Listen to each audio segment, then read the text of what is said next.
Bonjour et bienvenue, voici notre tour d'horizon économique, géopolitique et boursier. Et nous sommes le vendredi 26 août.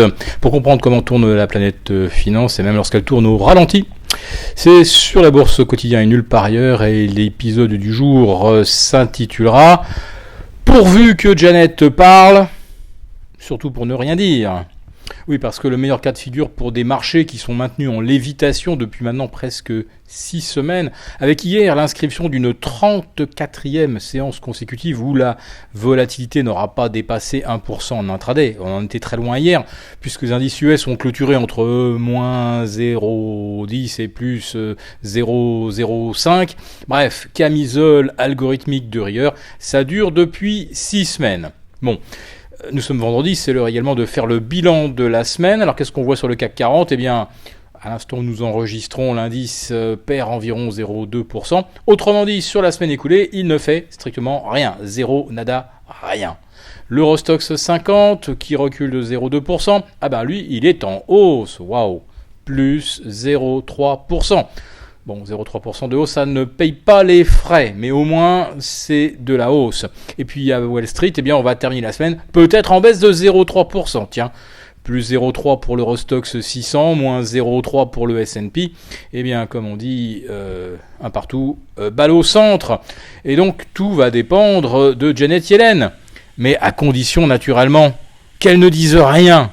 Parce que si elle s'engage sur un cycle de hausse de taux, les marchés n'apprécieront pas. Il leur faut de l'argent gratuit pour fonctionner. Si on augmente le coût de la ressource, même de 0,25%, il faut refaire tous les calculs. Et puis surtout, à 0,25 de frais supplémentaires, il faudrait au moins que les marchés connaissent une volatilité haussière de plus de 2% d'ici la fin de l'année.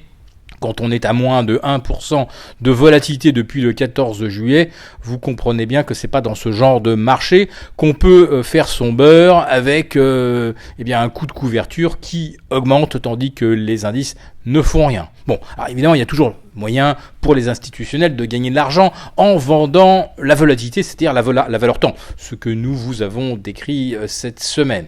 Mais la question que tout le monde se pose aujourd'hui, c'est puisque les banques centrales sont les seules à faire le marché au jour le jour, et on l'a encore vu hier à Paris où on avait moins de 1,5 milliard à 17h29, puisqu'il n'y a que les banques centrales sur le marché pour acheter, jamais pour vendre naturellement, où les indices peuvent-ils aller ? Ils ne reflètent rien, ils ne reflètent ni ce qui est bon ni ce qui est mauvais, ni aucune perspective d'avenir, ils reflètent simplement la liquidité.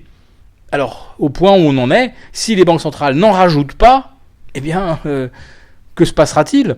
Que vont penser des gérants qui jusqu'à présent se sont laissés porter par la vague, assez cyniquement d'ailleurs, puisqu'on leur promet, ou les banques centrales leur promettent presque chaque mois, que les taux continueront d'être bas, voire d'aller encore plus bas.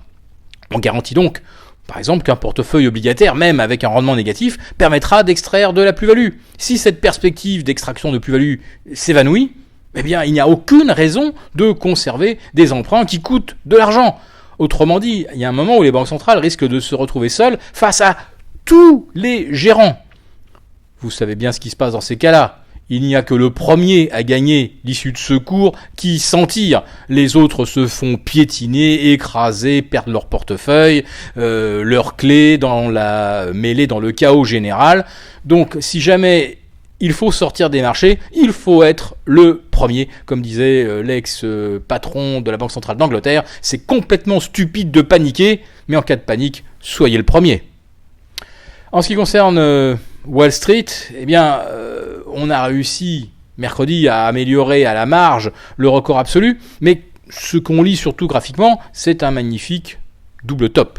On a ce même genre de figure également sur de nombreuses valeurs. Et on a vu les biotech commencer à piquer du nez depuis mercredi, justement, après être revenu pratiquement au sommet dans une envolée lyrique cet été, laquelle a permis d'ailleurs au Nasdaq de combler son retard par rapport aux indices généraux comme le Dow Jones et le S&P. Oui, ce sont bien les biotech qui ont tiré le Nasdaq, tandis que les autres grands indices historiques, eh bien, ne faisait rien. Magnifique rattrapage et finalement record historique simultané sur les 3 indices. Tout cela a naturellement été parfaitement orchestré. Ça ne reflète pas du tout une réalité économique présente ou future. C'était juste une manipulation de façon à égaliser en quelque sorte les records. Alors, où iront les marchés après le discours de Janet Yellen ? Dans l'idéal, nulle part. Il faut que ça continue comme ça le plus longtemps, jusqu'à ce que le premier crie « Le roi est nu ». Alors oui, le premier qui criera « Le roi est nu », là, ça fera très très mal. Mais pour l'instant, on voit que plus personne ne fait rien. La séance de jeudi était parfaitement emblématique de ce syndrome où personne ne challenge les banques centrales, évidemment. Personne ne va vendre face à une banque centrale, mais plus personne n'achète parce que les cours aujourd'hui ne veulent absolument plus rien dire. Alors souvent on se demande où serait le S&P, où serait l'Eurostoxx, où serait le CAC 40 sans l'intervention des banques centrales. Grosso modo, sans la fausse monnaie, le Dow Jones serait probablement entre 13 et 14 000, le S&P 500 vers 1500 et le CAC 40 aux alentours de 3100.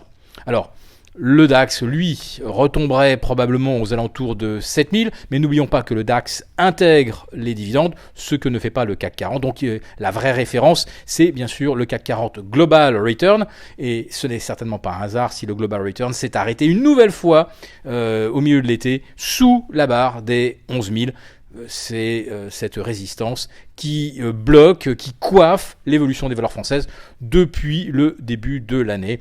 Alors là maintenant, on est dans un triple top. Alors dans un marché normal, un triple top, ça serait un signal évidemment invitant à se montrer très prudent. Après un triple top, souvent on a une correction. Cette fois-ci, nous ne savons absolument pas quelle forme prendra cette correction, parce que si les marchés vendent, il n'y a qu'un acheteur en face, c'est les banques centrales. Tous les autres acteurs savent que les cours sont complètement bidons.